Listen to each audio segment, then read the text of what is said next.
That nowadays your music doesn't really matter that much anymore. Your music is sort of like advertising, right? But it advertises you.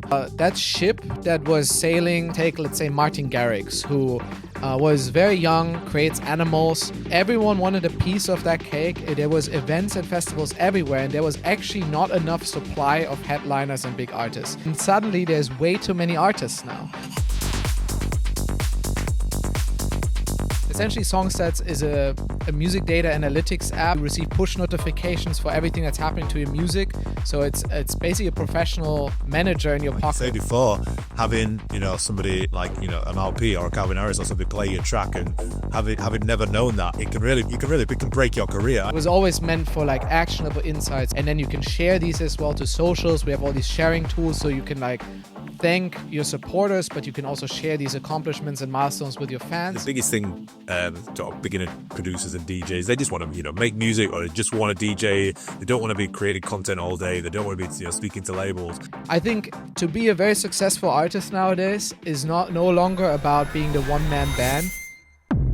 Today's guest is a powerhouse in not only the music industry, but in the tech industry as well. From building a 1 million+ subscriber YouTube channel as a teenager, he has founded and helped build platforms like 1001 Tracklist and Songstats. He has helped how DJs and artists connect with their fans globally. Not only that, he is one half of DJ producer duo Don't Blink. So there's loads to talk about today. I know that you're going to love this chat, and if you do, please like and subscribe, leave a comment on this podcast. It really helps us get amazing guests just like my guest Oskar Eichler. I came across Songstats. I was just talking to you a couple of years ago, and it blew my mind. And you are the founder of Songstats. You've also been involved in 1001 Tracklist for many years, and you're also a producer and a touring artist in your own right. So there's loads to get into. But the first thing when I was doing some research, the first thing I came across was when you were sort of 18, 19, you got your first foot in the door when you're traveling, I think in like Asia, you got a club gig, and I think you were managing a label. Just talk to me about the first sort of entries you had into this like DJ music industry.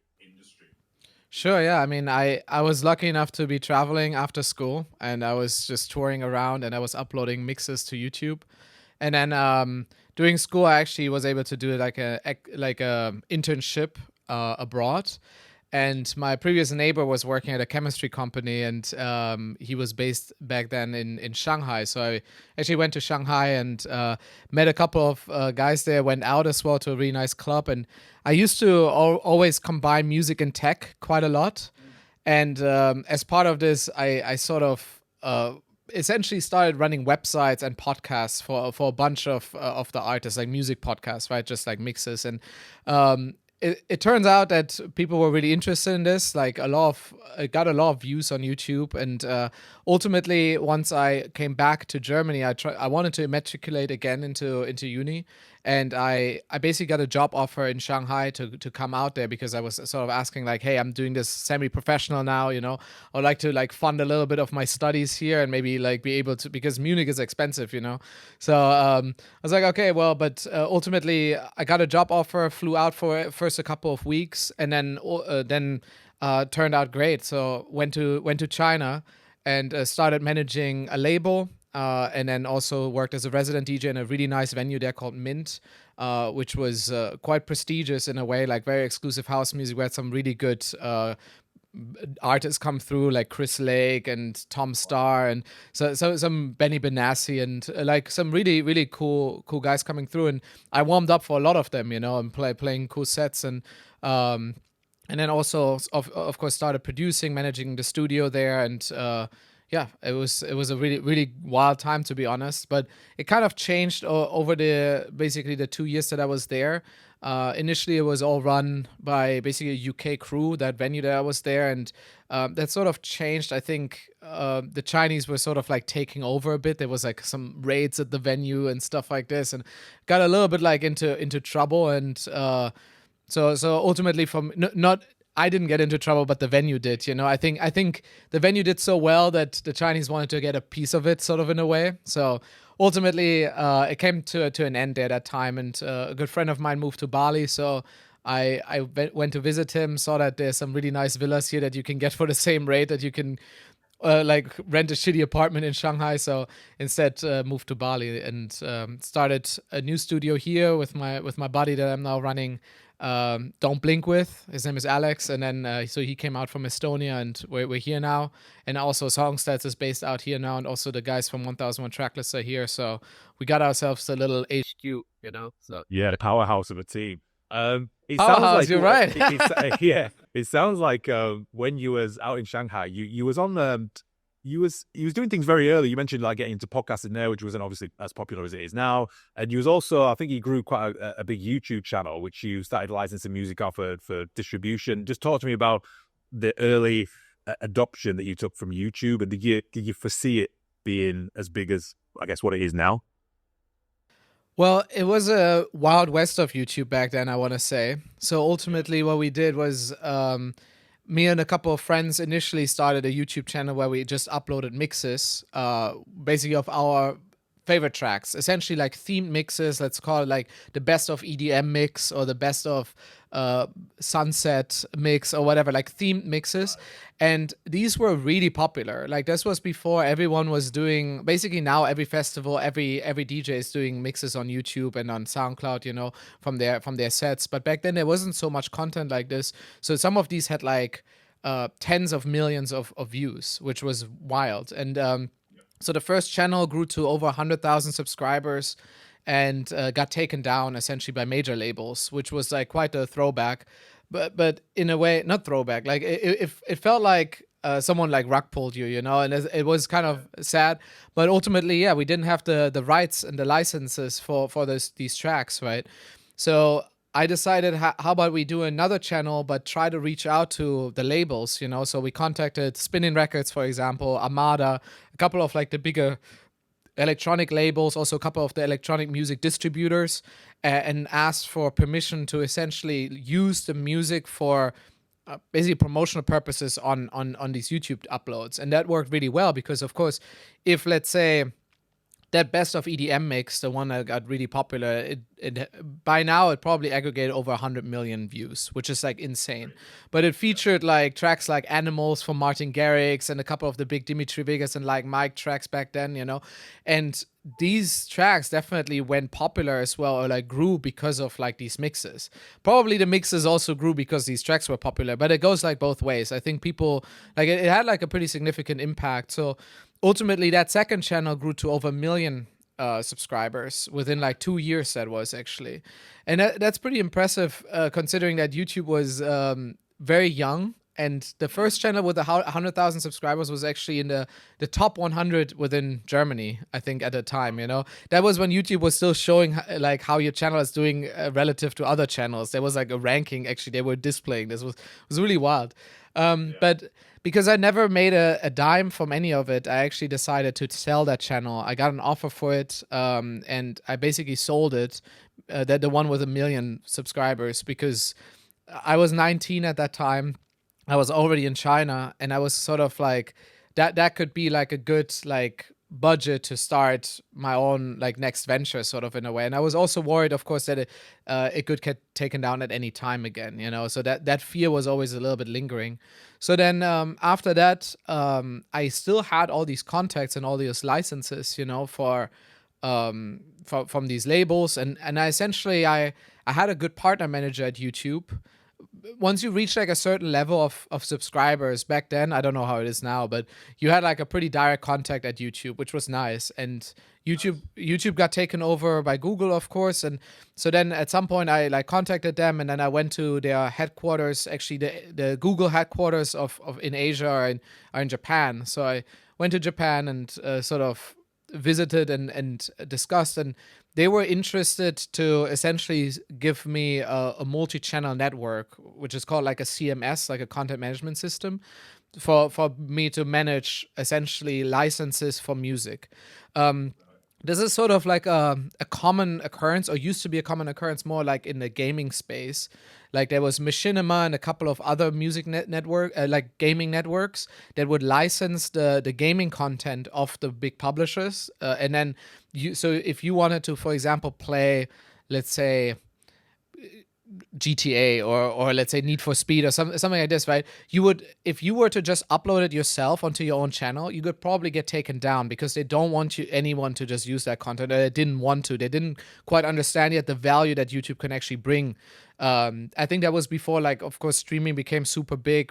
People were just like, well, if people just watch the game, they're not buying the game, right? So it was sort of like, I think the big change in that mentality came with Minecraft, actually, which funnily enough, because Minecraft was fully open, all the creators were playing it, and it had a huge uprise because of it, funnily enough. But so with music, there wasn't really anything out there like this, like what we were doing, which was offering basically licensing the tracks. So we licensed a bunch of the bigger channels at that time from artists like Juicy M. And there was a big Canadian guy called DJ Blend, and then a couple of other guys, that were doing really big YouTube channels with mixes. And of course, our own as well. And at some point, we had around 200 to 300 channels. And I think at the prime time, we were making between 2 to 300 million views a month, which is a lot, right? And of course, we were paying out all of the labels for it, and then the channels got a small percentage as well, which was pretty uncommon because usually, like, when once tracks or once videos are claimed by a label, all the royalties go directly to the rights owner, right? But we sort of managed to, essentially, we were collecting the royalties, and then we would pay out the channels a small percentage. The labels would get the majority, and we got a commission, right?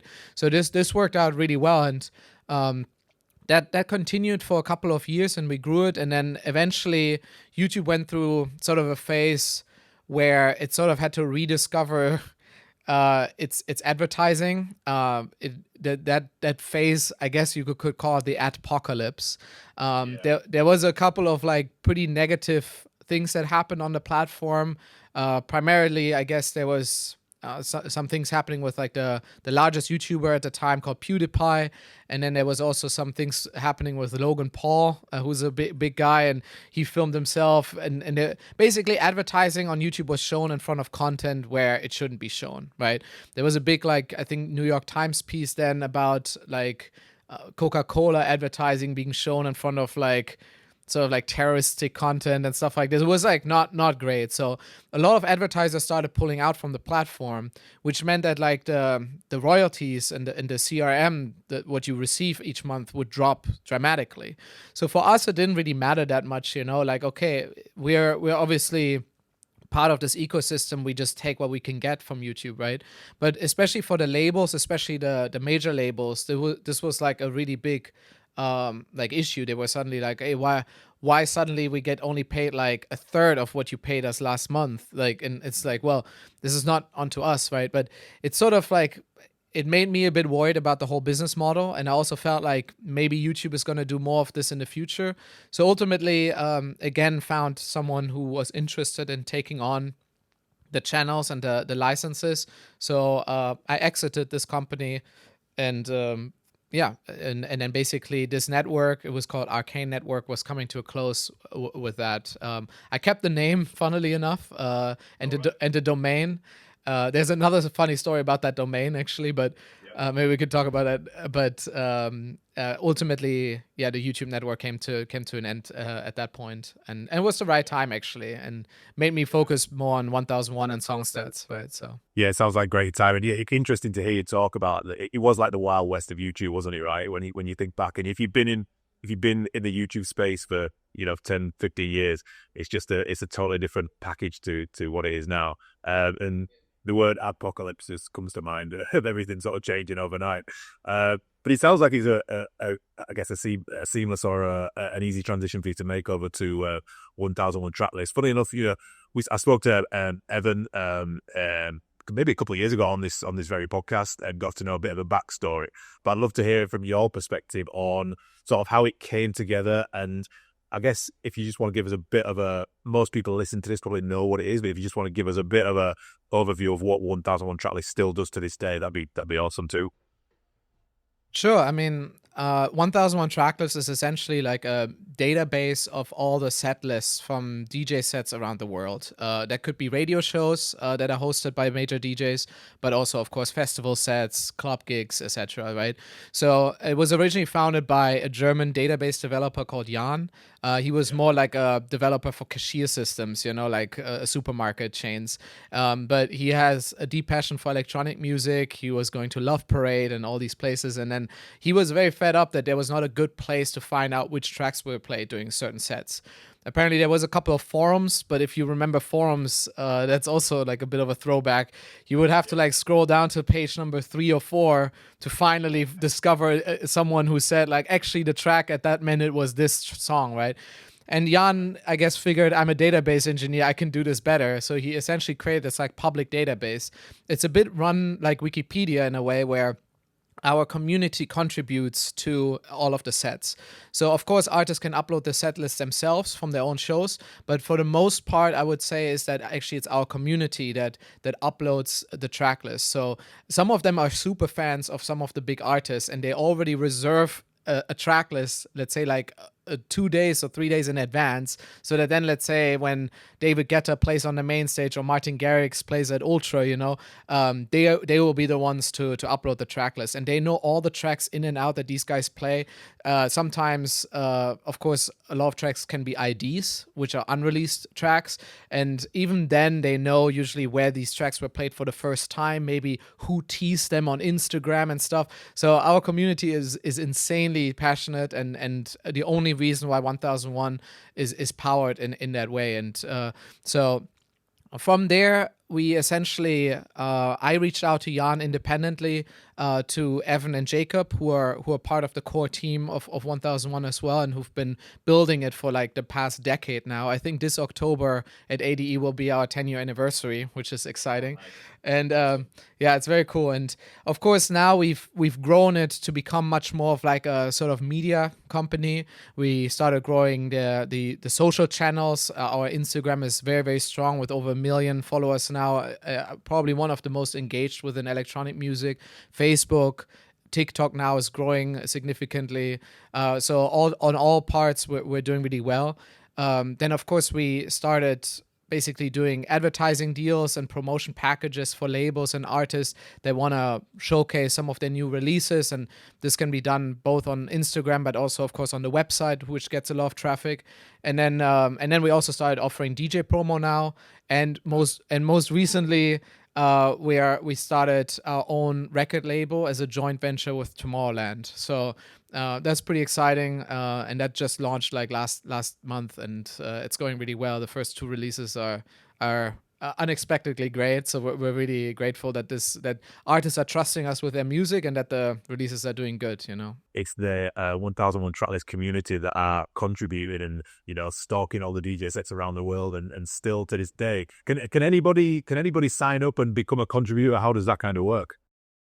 So there's a sort of verification system because we don't want anyone. So usually, often artists ask themselves like, hey, can I upload my own track list? And then usually what we do is we sort of have like a monitoring system first where we need to approve their track list just to make sure that it's all correct and that the formatting is right, because the submission form for tracklist can be a little bit overwhelming because we just need to make sure everything is validated. And the interesting thing about 1001 is that we map all of the tracks correctly, which also actually was sort of the foundation of how we could actually create Songstats. We can talk about that afterwards. But because each track within each track list is mapped, you can then look on a track page and see all of the track lists where it was played at, right? So this data is super valuable to a lot of labels and artists because you can find out like, hey, my track was played on this huge stage by this artist, right? And then potentially you could find a recording of it because we also have the media links. So then you could find maybe a YouTube clip from your track being played there.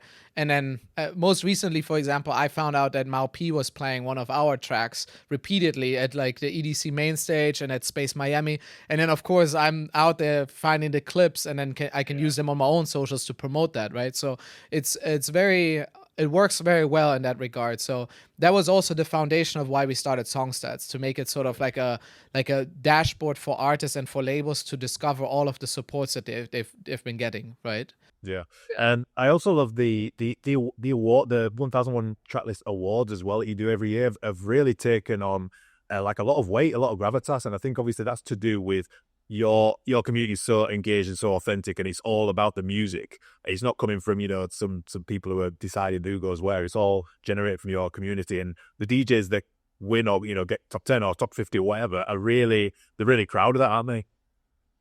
Yeah, it's a big achievement because these awards, they're called the top 101 producers, top 101 producers. We've started that, I think also now 10 years ago. I think this year will be the 10th edition of the ranking. And it's grown quite significantly. You know, the first couple of years, I think Skrillex was number one and he didn't really pay attention to it, you know. But then as it kind of evolved, it was sort of more and more validated by the artists themselves because it's purely data driven. It's essentially curated by DJs because it's not a ranking where people spend ad dollars on, you know, buying themselves into something or trying to get people to vote for anything. It's very much like you need to put out a lot of good music, and this music needs to get played by other artists, right? If your music is not getting played by other people, then it doesn't count. And of course, that's also the reason why on 1001 Tracklist, we sort of have a validation system of who can actually upload track lists. Because we don't want every bedroom DJ's track list actually on the side, because it doesn't actually make that big of a difference. It's essentially we need the artists who are also producers, who have a reach, who basically other viewers would be interested in seeing what they're playing to be able to upload. So we sort of have this validation system where you need to have like 3 tracks on the side that each have 3 supports. Or now we also, I think, changed it where you could have just 1 track, but then needs to have like, let's say 9 or 10 supports. So it's sort of like going viral, because at that point you're a producer yourself, you're possibly touring, your show is getting more views, or your recordings, and then at that point it becomes interesting to be hosted on 1001, right? So then these are essentially the eligible track lists. And then from that, what we do is each year we look at, within the last calendar year, how many supports did an artist receive across their recent releases. So basically the releases from the past 2 years count. So any track that got released in the last 2 years counts. And then anything that happened basically from 1st of October last year until 1st of October this year, any support that happened is getting counted. And then with that, we essentially create a ranking of the artists that received the most DJ support. And it's very reflective, actually. It's almost strange. Like for the first time, we actually exported the list for this year just to have a look, to sort of see. And it's eerie how accurate it is of like how we perceive the industry developing and the music scene developing, right? So it's a very good reflection of like which artists actually receive a lot of attention, which up and comers are really like blowing up and are emerging, and that's great to see, you know. And it can only be manipulated by you releasing more good music and other artists playing your stuff, and it basically puts the whole curation of this into the DJ's hands, right? Which is exciting. No, that's what I love about it, because, you know, if you're playing a DJ set, no matter what level you are, your whole job is to create crowd reactions and to have like the best DJ set there. So there's no way to sort of there's no way to trick it. It's super authentic, because you're trying to play the best music, get the best crowd reactions, get the best clips, and ultimately try and grow your fan base. And then off the back of that, your tracks are getting played, getting shared more. So then you're getting more and more viewership from 1001 Tracklist, which I love. It's amazing. And it goes really well into Songstats. So I mentioned when we were having a bit of a chat before, I was out at Tomorrowland actually with a friend of mine, Chapter and Verse, who I know you know well.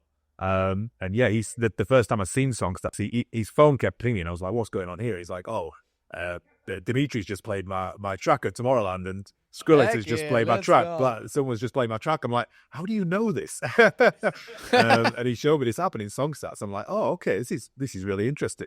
And then you guys reached out to us and that's where this sort of partnerships led to. But just give us a bit of background. I'm guessing it's come from, seeing the data from 1001 track list and saying, how could we help other artists? But just give me a background on where the idea came from, and then I guess just a complete overview of Songstats as a platform. Generally, Songstats was born as 1001 track list for artists. You can think about it this way, right? So the idea was we have all this valuable data, exactly as Barry, chapter and verse, was saying, sort of like, hey, my track just got played by Dimitri Vegas and Like Mike. How do you find out about that? Previously, you would basically have to go to 1001 tracklist, look at each of your tracks, click on them, see like who played them, who supported them, right? And then maybe find out that way. So we're like, okay, let's start our own dashboard. And it was initially called 1001 track stats, funnily enough. And it was built on the 1001 tracklist database. And then we did this dashboard and then got a couple of users in. It was for free. And then ultimately, there was just not enough data to really like make it worth everyone to be on there the whole time. If you think about it, even the big guys, how many supports do they get per day? Maybe like 3 or 4.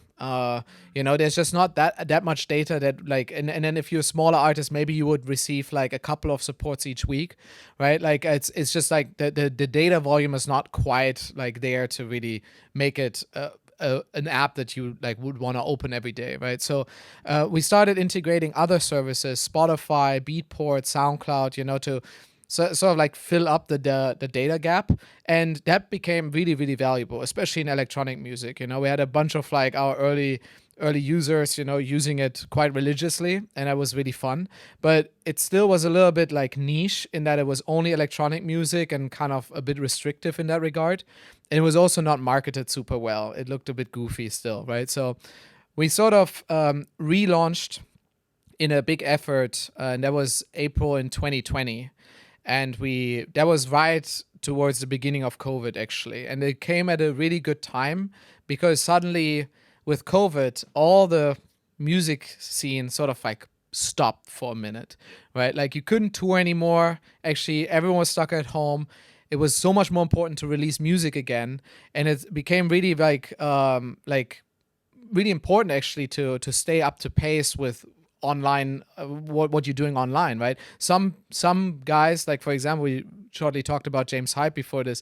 He emerged out of COVID through all of these like Twitch live streams that he was doing, and he cultivated a community and a family sort of, and a really strong fan base, and then came out and toured with that globally, and which is amazing to see, So in a way, we came at the right time with Songstats, with basically the rebranding. And it also opened up not away from just electronic music to all music, right? So the underlying database, we changed the whole architecture, and we were actually able to now ingest any track, which was a pretty big effort because metadata in music is quite a bit of a mess. Sometimes the same track can be uploaded with different metadata, different ISRCs. Every platform does it a little bit different. It's kind of complicated, but we're able to figure that part out, which is sort of the foundation of Songstats, relaunched, and it really took off in the first couple of years, where more and more artists trusted our platform. It's very artist centric. And to give a quick roundout of like what Songstats is today, or what it's meant to be, essentially Songstats is a music data analytics app that is on your phone, but also on a desktop dashboard. You receive push notifications for everything that's happening to your music. So it's basically a professional manager in your pocket for artists and for record labels. But by now we also have a lot of professional clients like booking agencies, management firms, distributors, who are using Songstats to essentially like get a full overview of how their music is performing across all platforms. Of course, you can be using Spotify for artists as well, or Apple Music for artists, and you might get a little bit more in-depth data there on certain parts, but all the essentials, like where your audience is listening from, all the playlists that you land on, the charts, the streams, and now also marketing tools are all part of the Songstats experience. And I'm glad to hear that Chapter and Verse loves it, and that he uses this and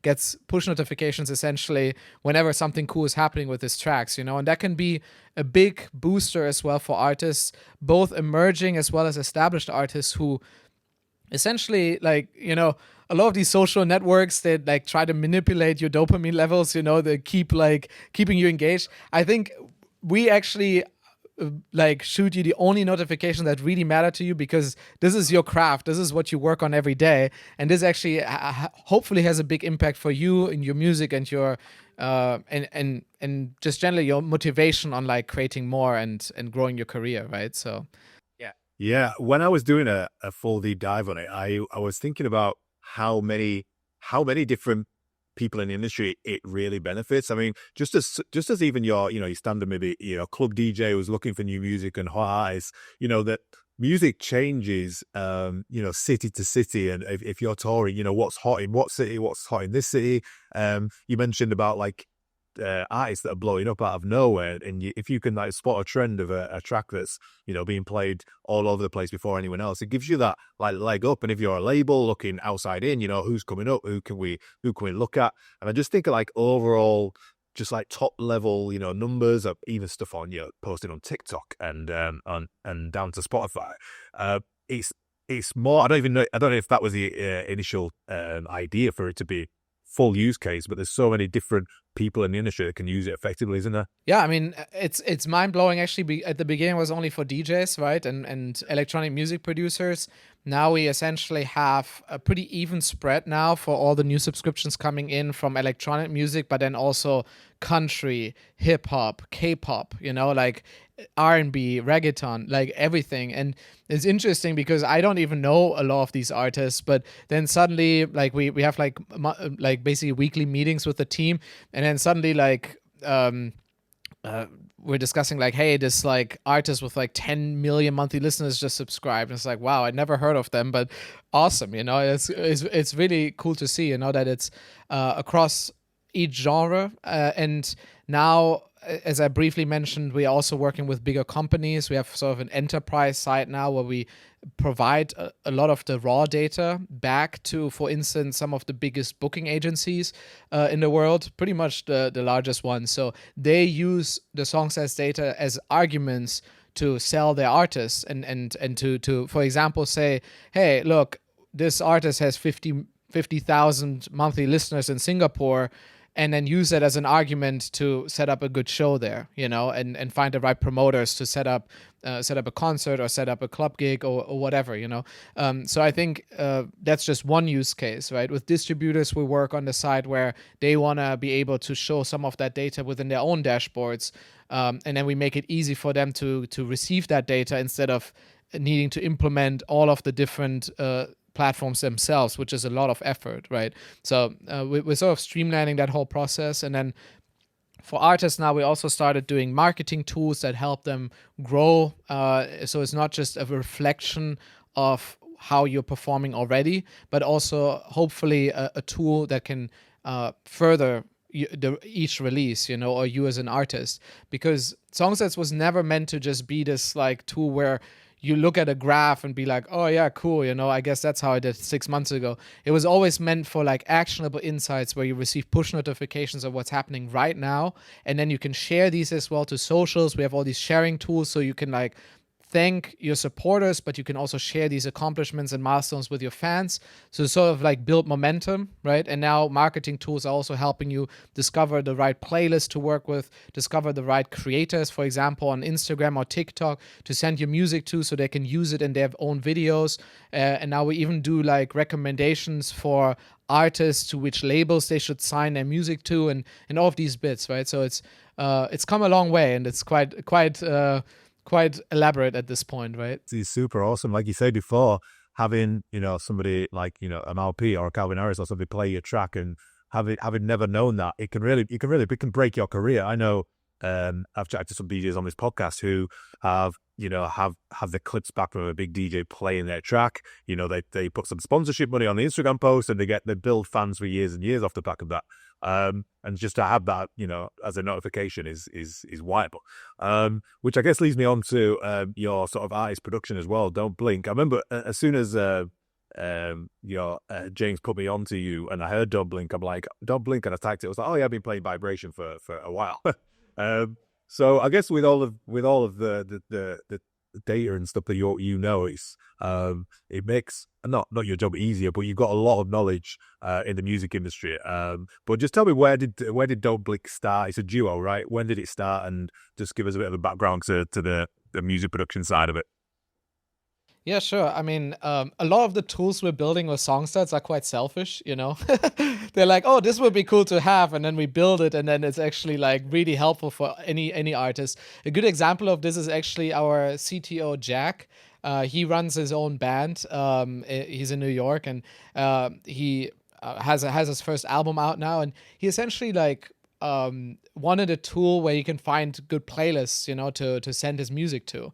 And he wrote himself this like basically like recommendation engine just for himself, and was really helpful. And then we were like, wait a second, why don't we make this available to our user base, right? So, and that's how basically our marketing tool started, with these playlist recommendations, where we sort of try to find targeted recommendations for your music and your size of artist that would make sense to send your music to, right? So I guess all the tools or like insights that I have now is Don't Blink. Also available to anyone on Songstats. I might have a little bit of like an early scoop on certain things. We can touch on this actually after I talk about Don't Blink a little bit as well, and like what's coming a little bit with Songstats, because of course that we obviously don't yet, not everyone yet has access to, but yeah. So Don't Blink was born in Ibiza, I would say. Funnily enough, Alex and I, we've been really good friends for 12 years or so. We connected actually online through SoundCloud initially, when I was still working in China. And he was resident DJ at a club in Tallinn in Estonia. And he was working on his own tracks. He had his own artist project, and I had my artist project. And we essentially really connected over the same music. I signed a couple of his tracks to that label that I was working for, and he started to help me with some of my tracks because he's a very skilled engineer. So he was mixing, mastering, and then when I decided to move to Bali, I invited him. I was like, "Yo, do you wanna come out to Bali and we build a studio here together?" And he was keen. So he moved out here 10 years ago. That was as well. We started a studio, and we were still working on the sort of solo project. So I still had my own personal project back then. And then about 5 years ago, I want to say, we went to Ibiza together, had like a crazy night out. You know, we realized that we should start a project together. We should change our sound, do something, you know, a bit more in like I would say relentless tech house direction. And so we first started working just on the music side. We had like 10 or 12 tracks, I think, ready to go in this new sound. And then we sort of packaged it, came up with the name Don't Blink. I think people were asking before, like, where does the name Don't Blink come from?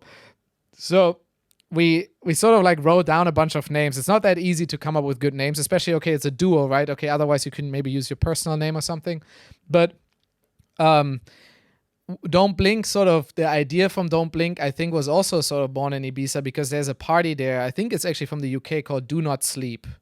And they had a night at Sankey's, and we went there a couple of times, and like the concept of Don't Blink was based on the same thing, you know. It's sort of like a mantra, like do not sleep, and it's very cool, you know. You're in a club at night, you see do not sleep. It's sort of like, and the same thing with Don't Blink. It's like, don't look away, you know, pay attention, you know. So in a way, Don't Blink was born in that regard. Of course, we also had to make sure that all the handles are still available, that no one else has, like, it's kind of difficult nowadays, you know, but we're really happy how that turned out. And then yeah, we basically launched that project, and it did really well. I gotta say, we were quite lucky.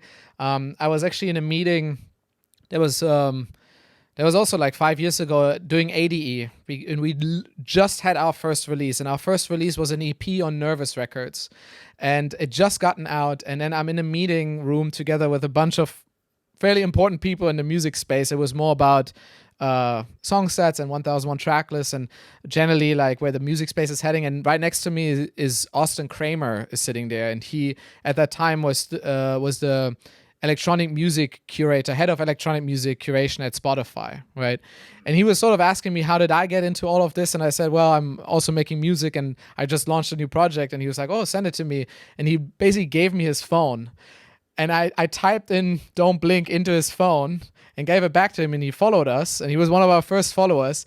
And literally like 2 days later, our first ever release is like in housework and in all the big like in all the big players. And I'm still good friends with him today, and he's now working actually for Tomorrowland and also for YouTube Music, and it's pretty amazing actually. So we were quite lucky in this regard that our first release immediately got like over 1 million streams, and but it's been a lot of work, you know. Like we try to push we try to always challenge our sound. You mentioned Vibration. Vibration was possibly the biggest release we had to date.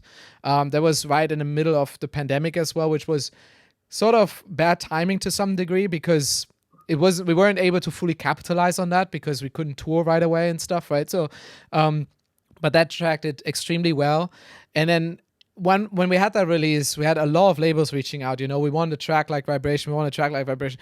We never ever copied ourselves. Like we start every project fresh. I think maybe to our demise to some degree, because if you look at like the bigger artists, they often like just keep repeating the same sounds, you know, in their production, and that's completely fine. You know, they found their niche. With us, it's a little bit different. For us, it's not really the specific sounds.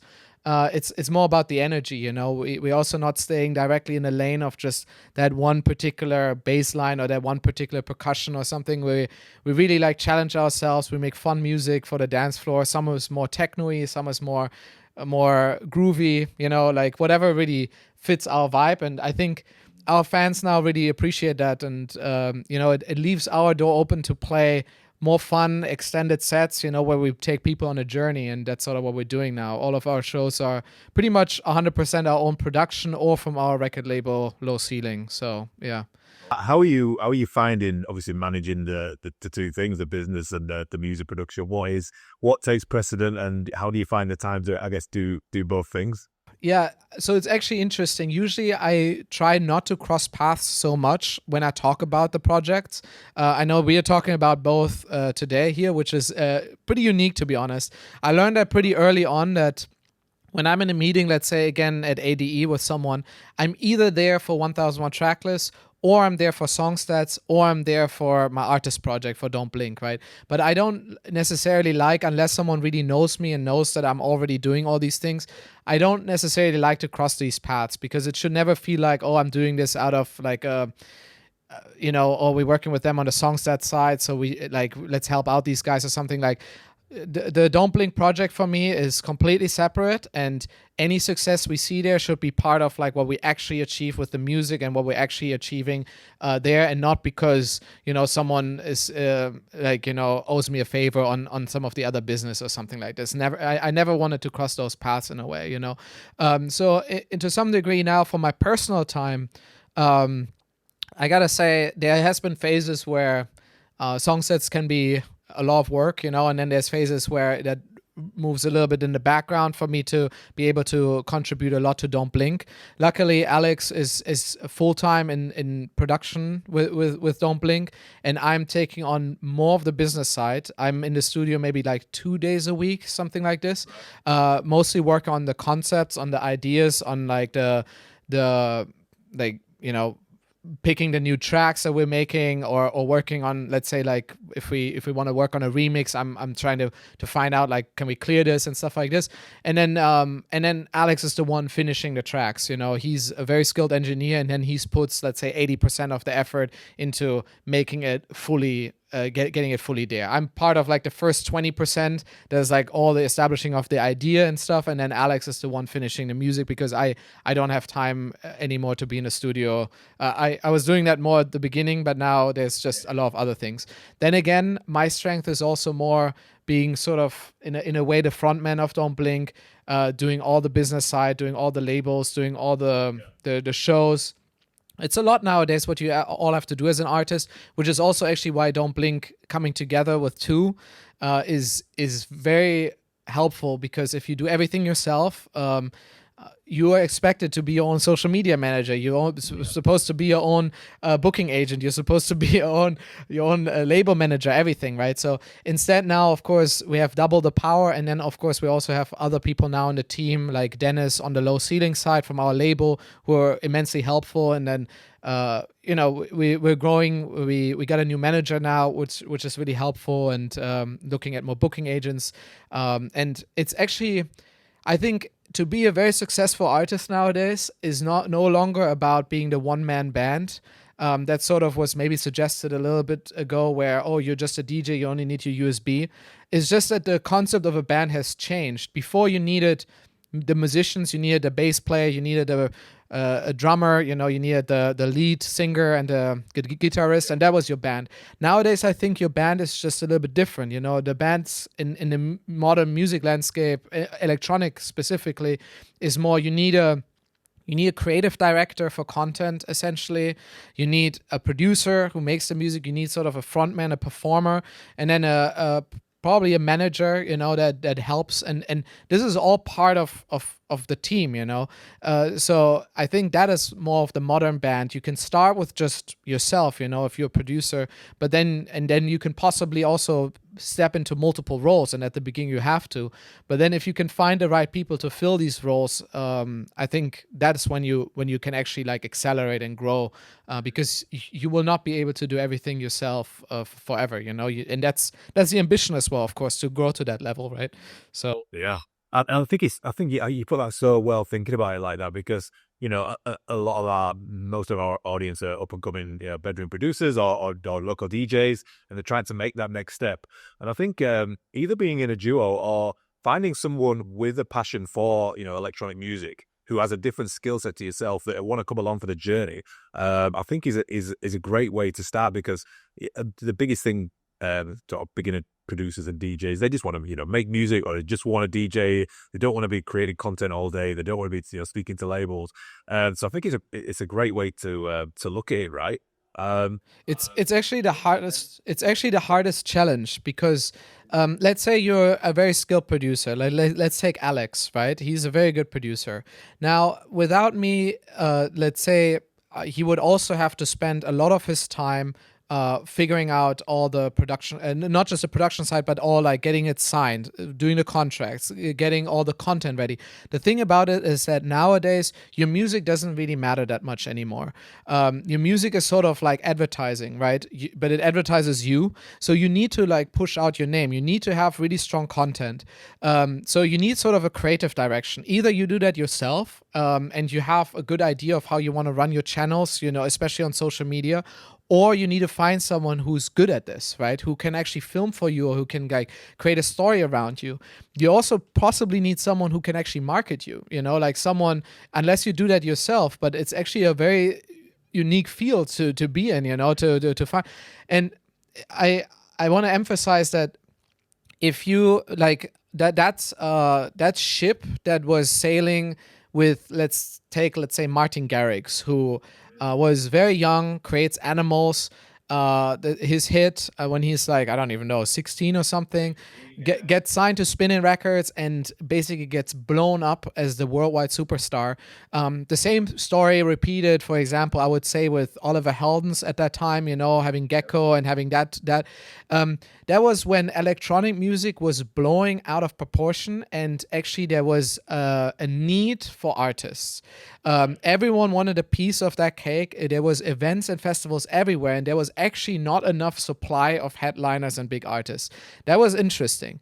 Now, then everyone was running into this, and suddenly there's way too many artists now. The whole industry has shifted, and everyone thinks if they have one big track, they can be an overnight success, right?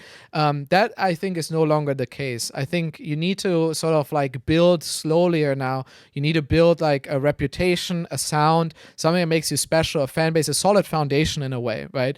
And also, of course, social media has changed a lot of things.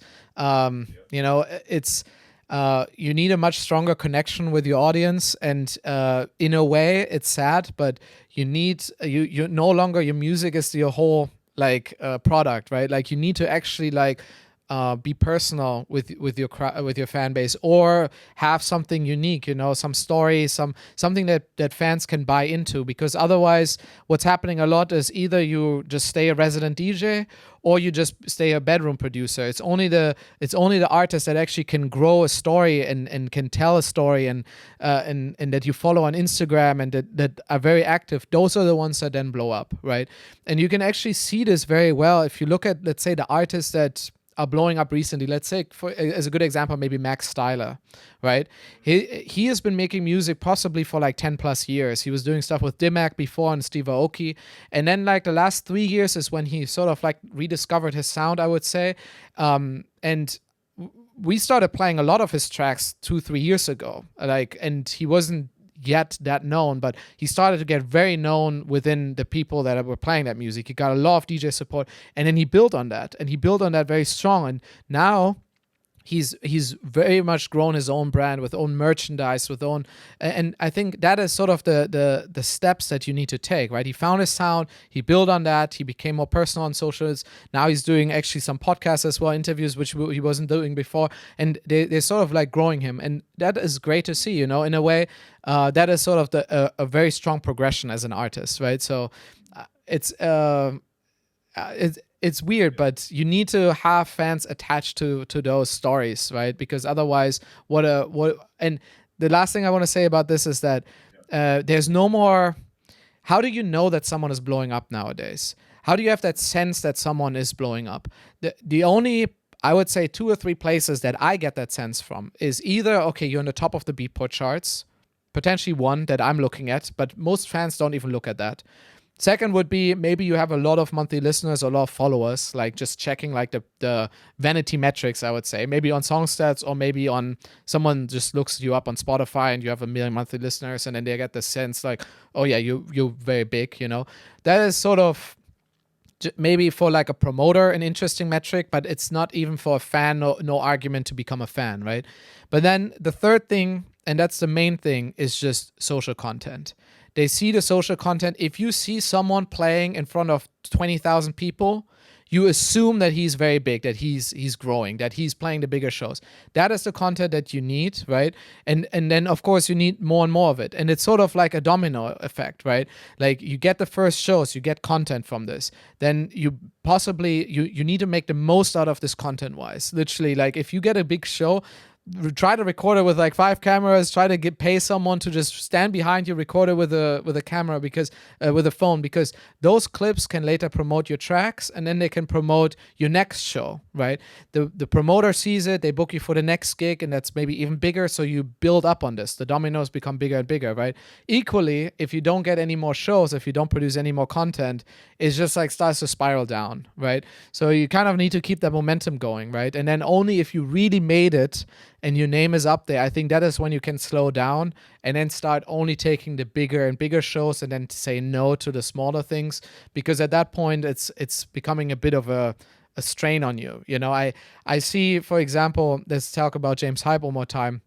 He's hustling hardcore right now. This is his year where this summer, from all I've seen, is insane. He's flying from LA to Ibiza and flying back and all these crazy things, right? Like, but he's in hustle phase right now. I could totally see that maybe next year or the year after, he will slow down a bit, taking bigger shows, but reducing the total number of shows, because it is draining, and you can see this with all the biggest headliners, they're probably playing less now, but then the shows that they're playing are really impactful. And that's what, and then they still possibly even make more money off of that, because then they can ask for more because it's more rare that you get to see them, right? So that's obviously a problem that you only have once you're already at that level, way. A nice problem to have. Yeah, you put it so well, and we talk a lot and speak to a lot of big artists on this, and they all say the same. Making a track isn't the thing anymore, and the sooner you get your head around that, the sooner you can start to take that next level. I just want to circle back to, you mentioned something about some new features coming to Songstats. I'd just love to get a bit behind the scene, maybe a little bit of exclusive of what is coming to the platform. That'd be amazing. Yeah, sure. I mean, so this month, if everything goes well, possibly, so in the next couple of weeks, let's say, we're launching a new platform called Playlist Check. We're pretty happy about this.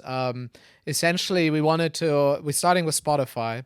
We wanted to give, because we collect all this data, right, on all the playlists, and we have it for years back. And we essentially wanted to give a better, transparent view of like how valuable and how healthy is a playlist just generally. This can be interesting, of course, for the curators of the playlist to discover themselves like what they could potentially do better. But then especially for artists and for labels that pitching to playlists to sort of get a health score, how healthy is that playlist, how much has been growing, and then also we will be the only place where we do a global rank for playlists across all the playlists in the Spotify ecosystem, but then also within its genres. So let's say, for example, you could look at, let's say, the top 20 playlists in tech house, right? And not just top 20, of course, anytime, but you could basically paste in the link of any playlist and get a good understanding like, hey, how big are they within their genre? How healthy are they? Are they refreshing frequently? What sort of tracks do they feature? And then we also provide contact options. So we're now collaborating with, I think, 6 of the big submission platforms, including SubmitHub, Groover, SongRocket, Daily Playlists, and a couple of others, where essentially then we have the contact information directly on Playlist Check. So then you can reach out to the curator and pitch your music to get added to the playlist and get placed, right? So we hope that that tool is like a really strong, a strong move towards more transparent like playlistings, because what we saw is that people can spend quite a lot of money on playlist campaigns and then see very sad results. And that's just like not a good thing, right? Instead, now they can use Playlist Check to actually see like, hey, is this playlist actually worth me putting time emailing them or submitting my music to? And then that will become, I think, a very, very cool feature. And it will be basically available for any Songstats subscriber. They can use Playlist Check for free. Anyone can use Playlist Check for free, but then some features like the contact option and seeing sort of the global ranks, that's only for Songstats users, right? Yeah. Beautiful. Awesome, man. Thank you for letting us know. Oskar, this has been an amazing chat. Thank you so much for jumping on with us. I've been excited to speak to you, and I feel like I've learned so much as well. But yeah, ever since I've seen the Songstats platform, and obviously we've been big fans of 1,001 for a while. So yeah, it's been great to chat to you today, and I appreciate your time, mate. 100%. Anytime, mate. Yeah.